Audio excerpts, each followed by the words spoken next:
The New York Jets officially part ways with Aaron Rodgers. Who will be his next team? Well, maybe shouldn't be any team at all. We'll explain on today's edition of Locked On NFL. The new Locked On NFL. The madman Tyler Rowland is your double shot of NFL espresso with the Locked On local experts on every major story. Get ready. Rowland is revving up. The new Locked On NFL starts now. Locked On Podcast Network. Your team every day. Football fans, welcome in to the Locked On NFL podcast, bringing you a double dose of the NFL's biggest stories with help from our local experts that know your favorite teams like no one else. I am your host, the madman, Tyler Rowland, joined today by Locked On NFL expert, the mastermind, Ross Jackson. On today's show, we are going to talk about the silly Trevor Lawrence trade rumor that came out on Thursday. Also, we'll give our final thoughts on some of the biggest stories coming out of Super Bowl 59. We'll start, though, with the official Aaron Rodgers news. Before we dive into it, do want to thank you for making Locked On NFL your first listen and for being an everydayer here with us at the Locked On Podcast Network, where it is your team every day. Today's episode is brought to you by FanDuel. Right now, new FanDuel customers can get $150 in bonus bets if your first $5 bet wins. Well, speaking of taking some gambles, I think Aaron Rodgers' future right now is a little bit of a gamble, and it's a gamble that the New York Jets weren't willing to take. The Jets make it official. Now, we've heard the noise for quite some time now, but the Jets make it official that they will be parting ways with Aaron Rodgers. Ross, I do just want to point out how they left themselves the wiggle room of we're parting ways. If somebody wants to trade for Aaron Rodgers, you're more than welcome to do that. Or it could be a release, or you could just retire Aaron. That would be a great way to solve this issue. There's a bunch of different ways it could go. I think most likely it ends in a release with Aaron Rodgers. But at this time, I think even with his age, the level of play that he's at right now, which I'm sure we'll discuss, I still think Aaron Rodgers can play one more season. And with all of the open quarterback spots around the league, I have a hard time believing that Aaron Rodgers just won't be in demand at all. Yeah, I think a market's going to materialize for him, Tyler, but I don't know how much you're going to get any payoff from that investment. I mean, Aaron Rodgers, let's just call it what it is. Not only was he somebody that is, of course, coming back from injury last season, but he was not particularly good last season.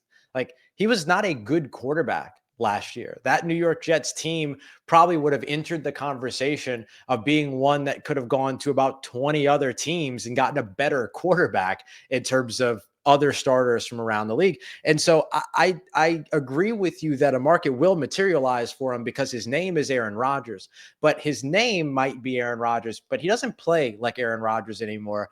And look, I'm not somebody to tell somebody what to do, be in another person's pocket or anything like that. But if that market didn't materialize, or if there wasn't a particularly strong landing spot that he himself felt very strongly about, I could very much see the idea that we've watched Aaron Rodgers take his final snap in the NFL is a true possibility.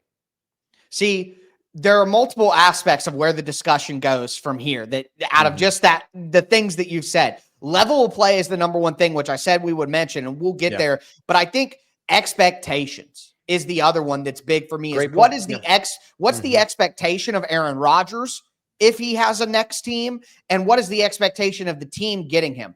I know that this is a bit of home cooking, but I continue to say I think that Aaron Rodgers is a great fit for the Tennessee Titans. Sure. If Aaron Rodgers wants to play football again, it has to be with the expectation of you do not have any sway over the organization. You do not get to call the plays. You do not get to add all your buddies to the roster, and we're going to get Randall Cobb and Alan Lazard. You do not get to, decide what the offensive philosophy is going to be. I think that there is I keep using this example, but Thanos at the end of Infinity War, after he snaps, he sits down on a grateful universe as like an old farmer that finally has accomplished his harvest. You know what I mean? I think that Aaron Rodgers, if he has the proper expectations of who he is in his career, and that this year is just about the love of playing football, I don't think it'll come with all the personality stuff, which means that he would be a good bridge quarterback for a team that maybe does want a quarterback in the draft or maybe doesn't want to give a long-term commitment to Sam Darnold, because I don't think that Aaron Rodgers is a terrible quarterback anymore. I agree with you. I think he's somewhere from 16 to 22, but 3,800 passing yards, 28 touchdowns, 11 interceptions. You could say that that's not good quarterback play, but as a Tennessee Titans fan and observer, Sure. that's a top 5 season in Tennessee Titans history, maybe right there. So I do think that there will be opportunities for bridge quarterback spots that Aaron Rodgers could fit. It's just about what his expectations are from himself. If he wants to compete for a championship, he might as well go ahead and retire. Yeah, that's my big thing is I don't know if that is his expectation, that he's willing to go somewhere and be that bridge quarterback. And that's one of the reasons why I mentioned that if the fit isn't right for him, because you're right, the expectations have to align. There has to be an alignment in terms of what it is that the team is wanting to do with Aaron Rodgers and what Aaron Rodgers is wanting to do with the team. If those things are aligned, it's not a good fit. It's not going to work. Bail, go somewhere else, figure something out, all those other things. But I think the difference between where Aaron Rodgers is right now and where Thanos was when he sat down on his great is that Thanos had achieved what it was that he was out to achieve. Aaron Rodgers, in his recent past, now in his career, you might say he's what he's wanted to achieve, right, all that kind of stuff. But in his recent past, has not yet achieved what he has been pushing to achieve over the course of the last little bit. Is he really willing to just say, all right, well, I'm not looking to achieve that anymore to get back to that promised land in the best interest of someone else's development? We've in fact seen him decline those opportunities before. You know, he's a different person now. He's a different time now, all those other things. I get that, but just hard to separate that at this point. I understand, but you know what they say, Ross, expectation minus reality equals disappointment. So, I mean, if he can lower his expectation, then the reality won't quite be as bad and they could be good. But my big thing is, what are the Jets going to do from here? Because I don't see a lot of great options. And my guy, John Butchko from Locked On Jets, talked about what could happen next. So what should the Jets do at the quarterback position? Now, in the weeks ahead, we're probably going to talk a lot about potential draft prospects, but I'm of the mindset that the Jets should probably stay away from the draft this year. Just from the standpoint, I feel like 2025 is about fixing the culture of the team. I feel like it's about getting the Aaron Glenn era off to a good start. And I worry about the dynamics of bringing another young quarterback in here, the pressure to start him day one. You know, what would the owner force? Now, I will say this, if the new regime has conviction in a quarterback, then all that can go out the window. But part of it is I don't love this year's class, at least the preliminary look at it. Of course, I'll go deeper into it. Maybe I'll change my mind as I look at some of the prospects. But I feel like the move for the Jets this offseason is to kind of bring in two types of quarterbacks, bring them both in. You can have Jordan Travis as kind of like your wild card who's coming back. You know, he didn't really play this year because he was recovering from an injury he suffered at the end of college. So Jordan Travis is the wild card. And I think the first step is you bring in a veteran quarterback who gives you a floor. What veteran quarterback gives you a floor higher than Aaron Rodgers? Kirk Cousins? Are they going to sign Sam Darnold? Sam Darnold going to go back to the New York Jets? Absolutely not. So what veteran quarterback that's realistically available this offseason is going to give you a higher floor than Aaron Rodgers? I'm sorry, but the answer is none, unless what are you going to do? Trade for Derek Carr? Now, you got a quarterback who's marginally better than this version of Aaron Rodgers, and you're still going to have to pay him, and you're going to have to give up draft capital when your roster's not in a good spot. You're not trading for Matthew Stafford. He's not going to go to the Jets over the Rams. Like, what is the better option? There isn't one. I agree with you. You trade for Derek Carr. That's exactly right. That's exactly the move. That's exactly the thing. Well, you can either do that. Go with Spencer Rattler or Kirk Cousins. Like, what do they do then? What are they trying to win in 2025? What are the Jets trying to win in 2025? I don't know. Let them figure that out. That's their problem. That's Woody Johnson's problem. That's Aaron Glenn's problem. They want a quarterback. There's one for sale in New Orleans potentially. We'll see where things go. Yeah, I don't know. I genuinely though think that like the Jets pursued Aaron Rodgers, the Jets pursued Derek Carr. Their roster now is better than their roster was when they were pursuing Derek Carr. So if there is indeed still interest there, that could be of interest for Derek Carr and could be of interest for New Orleans, because I don't think that even with Derek Carr, they're competing in 2025. So you might as well look at the young options behind him. So that would be the guy that I would point to, because I have said this before and I'll say it again here now. 2024 New York Jets with Derek Carr would have been more successful than the 2024 New York Jets Jets with Aaron Rodgers. I think that's fair, but the level of additional success, like I think the Jets win 2 more games with Derek Carr compared to Aaron Rodgers. I don't think that Aaron Rodgers was one of the biggest problems on the Jets personally. Like their defense fell off when they fired Saleh. Their offensive line was bad. Like I think those are way bigger issues than Aaron Rodgers, and those are not necessarily solved. But so much of that stems from the fact that when you sign Aaron Rodgers, you got to sign all of his buddies, and they weren't able to then invest the money in all of those things that you just referenced. Like a lot of that comes, and Robert Saleh didn't need to be fired. Who was the part of that decision? You know what I mean? Well, so yeah, Aaron Rodgers tore that team apart. I just see the Saints and the Jets exactly the same. They're 2 teams that look at who they're laying down with at night and say, "Ugh, they're ugly," and think we can do better. We can do better, but you can't. But you cannot do better. The Jets and the Saints are both screwed. They need to accept that they're not going to win and not go make win now moves on veteran quarterbacks, no matter who they are. But what they do, we will see. With that in mind, I'm tired of talking about bad teams. Let's talk about good teams. The Chiefs, the Eagles. Our final thoughts on the Super Bowl. Today's episode is brought to you by FanDuel. When the game tips off, the NBA action is just getting started because there's no better place to get in on it than FanDuel, America's #1 sportsbook.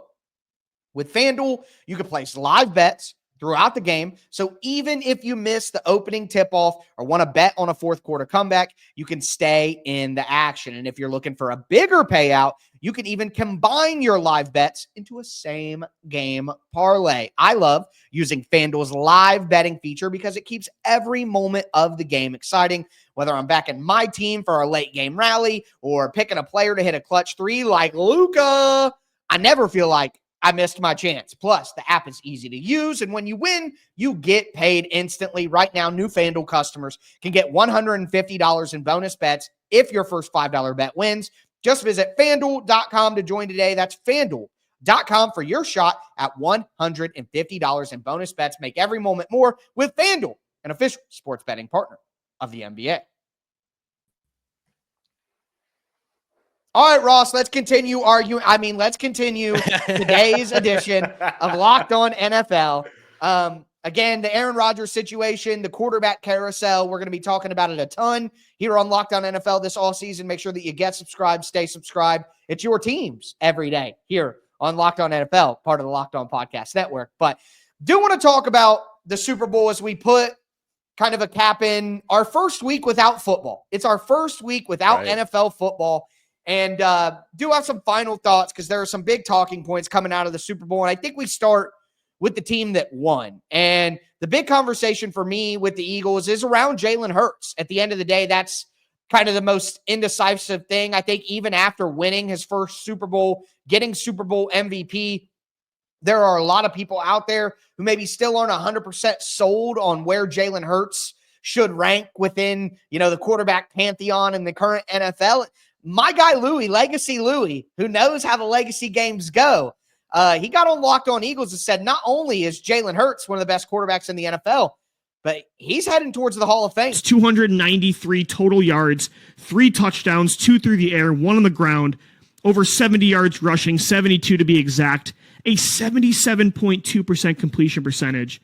Jalen dominated and yet again proved such a large group of doubters completely wrong. And I really do think the NFL is going to look at Jalen now that he's a Super Bowl MVP and say, what did we miss? What did we miss back in 2020 when he was coming out of Oklahoma? What did we miss that we criticized him so much for in 2021, 2022, 2023, 2024? Every year that he's had success, he's had critics, and I was one of those guys. I was all over that dude in 2021. Last year at the end of the season, I criticized him. Early this year, I had doubts.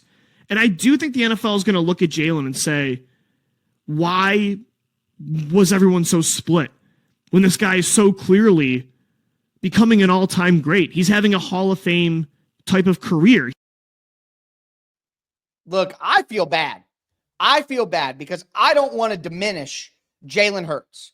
I think that Jalen Hurts is a very good player. He's clearly a Super Bowl champion. He is a Super Bowl MVP. He is good enough to pilot a great team to where they need to go, where so many quarterbacks will choke that situation. We got to give Jalen Hurts credit for the clutch factor that he brings to the table, because that is his number one asset, is when it matters most, he gets it done. But what are we talking about?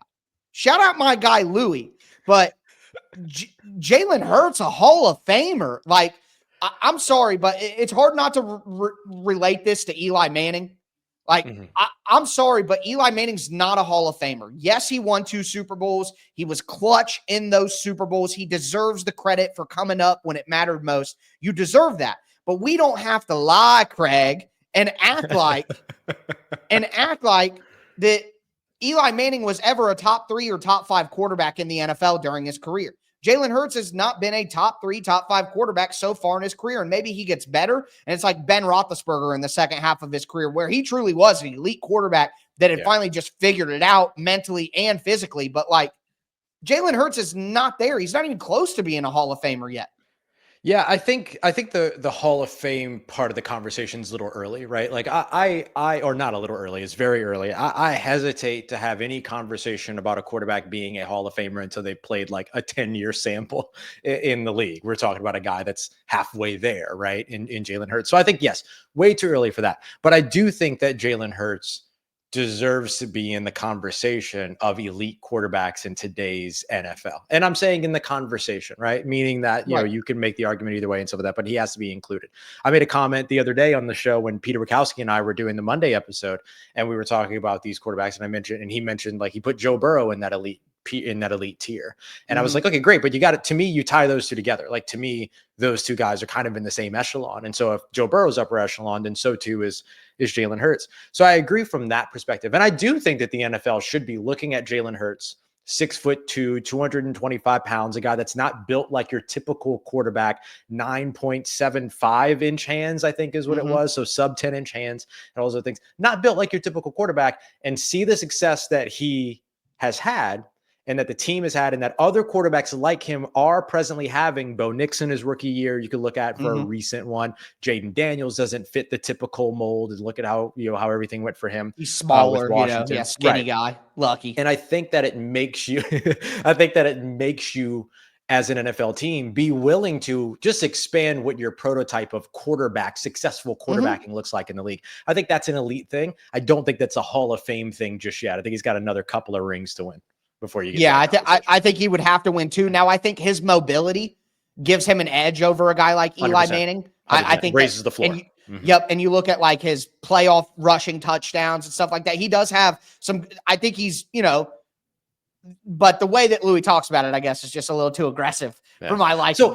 So what happens if Eli Manning gets into the Hall of Fame? Because my biggest argument around Eli Manning getting into the Hall of Fame is Ross. 117. Right. It's a 117 and 117 record. That's my big argument against Eli Manning. Jalen Hurts is 46-20 in his career. Jalen Hurts is really dang. His teams win. But that would be the one thing that I would look at is, if Eli Manning gets in, then does that all of a sudden just open the floodgates for a bunch of quarterbacks to start getting into the Hall of Fame? You know what I mean? And that's why I don't want Eli Manning in, because I think it sullies the Hall of Fame and what should be required to get there. But Jalen Hurts could surpass even what my expectation could be. I just think having those talks right now, it's just a little premature. But we look at the Kansas City Chiefs here on the other side of it, and the Chiefs obviously lose. And Ross, I'll tell you, this isn't just a loss to me. I think this is a signal in the beginning of the Chiefs kind of need to transition here into a new version of themselves. Think about, Tom Brady and the early version Super Bowl Tom Brady, where it's defense, run game. And then think about Randy Moss version Tom Brady. You know what I mean? Like, I think we're in the way of the Chiefs kind of need to get out of the cocoon and, transform into the next version of the Patrick Mahomes Kansas City Chiefs. And honestly, a lot of that has to do with whether or not they have Travis Kelce or not. And that seems to be the biggest domino that needs to fall in the Chiefs all season. And our guys over at Locked On Chiefs talked about that. Is the first domino that needs to fall is probably Travis Kelce, and they don't have any control over it. Are there things that they can do? Yeah, they can figure out. And I'm betting what the team is doing right now. What I would be doing if I was the team is I would be looking at your salary cap and saying, okay, if Travis retires, this is what we can do. If Travis doesn't retire, this is what we can do. And make scenarios and try to figure out Well, I mean, you're going to have more than just two scenarios, but I mean, those are going to be the starting points for a lot of what you're going to do in free agency, and in re-signing your own guys and bringing in free agents. So, to me, I think if you figure that Travis is going to play, then you have to probably figure out a way to get $20 to $30 million in cap space free. And how do you do that? So how you do that, obviously, Chris, Ryan are going to have their plans. They talk about, maybe restructuring Joe Thuney. But the problem is they don't really have a lot of places to go to subtract talent from the team. They're at a place now where, if we want to win again, we need to add talent. And I think Kansas City really needs to add some playmakers here. Like they did the Moneyball thing at wide receiver for long enough. You had Travis Kelce. You could make that work. But Travis Kelce is not that player anymore at this stage. Good role player, not the superstar threat that he used to be. I think that Kansas City may need to have a Buffalo year. I know Josh Allen won MVP or whatever, but it was considered a transition year for Buffalo as they got rid of Stephon Diggs. And I think that Kansas City needs a year like that to kind of retransform this roster. And rather than making big aggressive moves to get back right away, accept that this team needs to go into a new version of itself.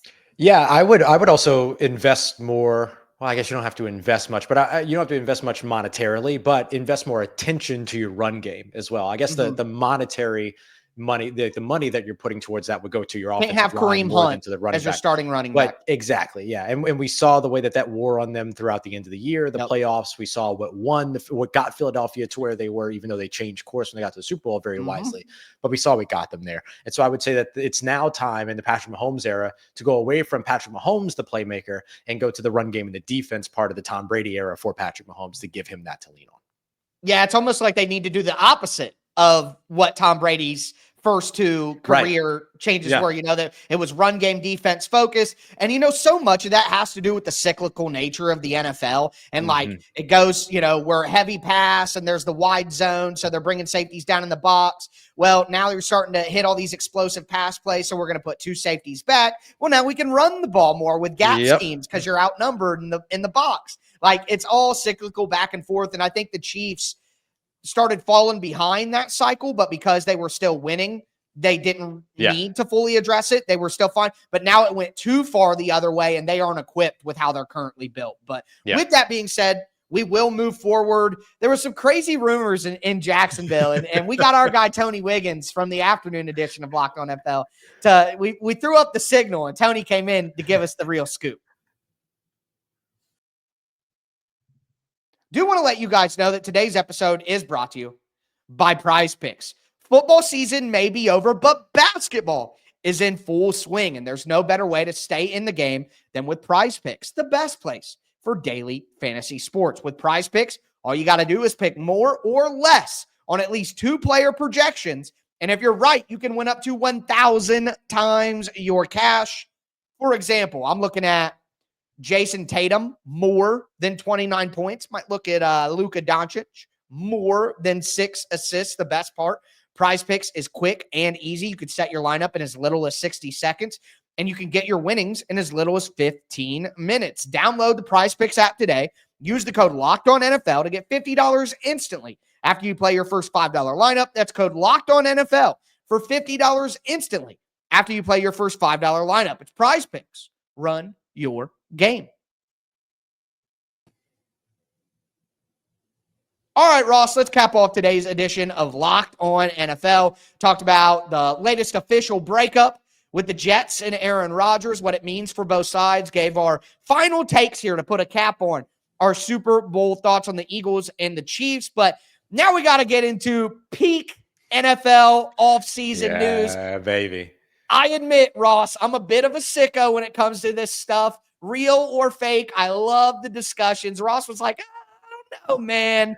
I don't know. This one was pretty fake. And I'm like, but it's a lot of fun. So to explain what's going on here, I'll throw it to none other than the barber himself, Tony Wiggins, to talk about the nonsense that happened on Thursday. I can't believe I have to say this, but no, the Jacksonville Jaguars are not interested in trading Trevor Lawrence. I'm Tony Wiggins, the host of the Locked On Jaguars podcast. Listen, rumors have come out that the Pittsburgh Steelers had made some inquiries into Trevor Lawrence. I have sources that told me today, in fact, not long ago, that call never happened. And even if it did, the phone would be hung up in their face very, very quickly. Liam Cohen took this job. Grant Udinski took the job as offensive coordinator because they're excited to work with Trevor Lawrence. And this team gave Trevor Lawrence a $275 million extension that actually starts in 2026. But for some reason, the way that it's structured, if they traded him, it'd be an immediate hit of $88 to $100 million on their salary cap. So that doesn't make a lot of sense. Don't believe everything you hear. Trevor ain't going nowhere. I'm Tony Wiggins with Locked On Jaguars. Oh, man. Things.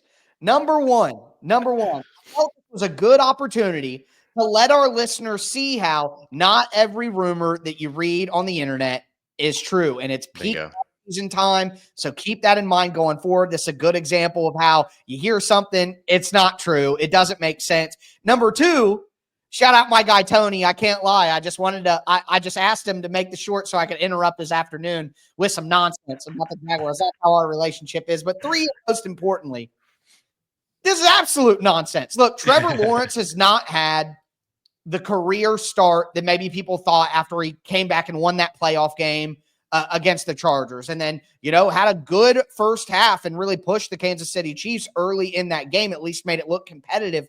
Trevor Lawrence has not turned into the player that maybe people thought when they said he could be the next Andrew Luck as the number one pick. But even as a Titans guy who does not want the Jacksonville Jaguars to succeed, this is crazy. Any team without a good star quarterback, outside of like 6 teams in the NFL, every team would trade a first-round pick for Trevor Lawrence right now, even with the ups and downs that he's displayed. So, again, a lot of lessons to take out of this conversation. But number one is the Jags would be fools to trade Trevor Lawrence. He's underrated now because of how bad, some of the Jaguars' seasons have gone. Don't buy it. He's still a good player, and they're not trading him. Yeah, I mean, Jacksonville would still trade a first-round pick for Trevor Lawrence right now. You know what I mean? Like, yeah, they're not going to do any of that. I think that the fun thing about that whole rumor for me was less about, or it isn't just about the Jacksonville side of it, but what it would have said about the Pittsburgh side of the conversation, right? They've got 2 quarterbacks in the building right now. You know what they always say? You got 2 quarterbacks, you got no quarterback. Got none. Yeah. And so the big thing there was like, oh, okay, well, if Pittsburgh's calling about another quarterback, then they mustn't be happy with what they saw from either Russell Wilson or from Justin Fields, which actually would have been a little surprising to me because it seems like they were pretty pleased with what they got from each of those guys. And so I think that would have been kind of the big thing that would have been the bat signal, if I can borrow from what you said earlier, for me on that is, if they're calling about other quarterbacks, how much they feel about, guys like Russell Wilson and Justin Fields. But I imagine, Tyler, that Pittsburgh would be pretty fine running it back with either of those guys in 2025 and then figuring out if they need to go and make a change in 2026. This reminds me of Harold and Kumar Go to White Castle. Ryan Reynolds, who plays Deadpool, he makes a cameo in that movie in a medical scenario, and he takes off his mask and he goes, "But why?" And it's a famous gift that that's how I felt hearing you explain the Pittsburgh Steelers. But why? Pittsburgh has a win now roster. They need some help on the offensive line, but the defense is win now. Mike Tomlin needs to win a playoff game. I do think the pressure is increasing a little bit for him to actually do something. Like, why would you be okay with rolling with Justin Fields? I just don't understand if there's any team out there that should make a win now trade at quarterback for Stafford, for Derek Carr, whatever it happens to be. Trevor Lawrence, it makes sense that it's. I heard Pittsburgh a rumor Steelers. about that actually. Right. They should. I do not understand the prevailing sentiment around the NFL right now that Pittsburgh is willing to roll with one, that they want one of Justin Fields or Russell Wilson. They're going to commit to one of them for next year. Why would you commit to either when neither of those quarterbacks are good enough to take advantage of how good your coaching and your roster is? That doesn't make any sense to me, and I can't. I'm having a hard time logically accepting that they would. It sounds like they're going to let Russell Wilson go and stick with Fields. Like, you benched Fields. He's not a rookie. Like, he's out of his rookie deal. It's not like he's going to make increment, like a massive development from last year to this year to be good enough to win you a championship.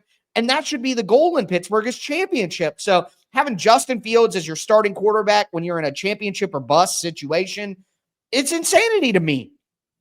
I don't know. It feels I disagree a little bit on that one. I think Russell Wilson going back and reuniting with Pete Carroll with the Raiders makes perfect sense, right? Right. But I think that I would feel differently about the benching Justin Fields for Russell Wilson thing if that wasn't so transparently the plan from the very beginning. Like it seemed like they were so transparent with Justin Fields, but they were transparent through media about it. That's for sure. That was their guy and that they were going to go back to Russell Wilson, that the entire goal for Justin Fields was to develop behind Russell Wilson. And you're right, he's not on a rookie contract anymore, but he wasn't going to be able to do much developing with the Chicago Bears and their situation over there. So I do believe that there's still some development potential for a guy like Justin Fields. The difference, though, is can he develop while playing versus developing behind somebody? And that might be where things could get a little bit rocky over in Pittsburgh. But could Pittsburgh improve that situation? Absolutely, yes. They certainly could. And I think that there would be some other teams that would be more than happy to try to roll the dice on a Justin Fields that maybe aren't so championship now ready to where you could still see him be a starter in the NFL, even if not in Pittsburgh. I'll just say two things. Number one, Justin Fields being good enough to lead the Steelers to a serious playoff run less than a year after he wasn't good enough to play over Russell Wilson is unlikely. And I think it's my second point is I think it's unlikely that Justin Fields ever is a really true, reliable starter in the NFL. That's just where I'm at right now with him as a player. But we will see. We will see 7 months from now. It would all play out. Yeah, right. We'll be talking about it all season long here on Locked On NFL. Thank you so much for tuning in. That's going to do it for me today. Your host, the Madman Tyler Rowland, with my co-host, the Mastermind Ross Jackson. As I tell you every episode, especially on the weekends, stay safe out there.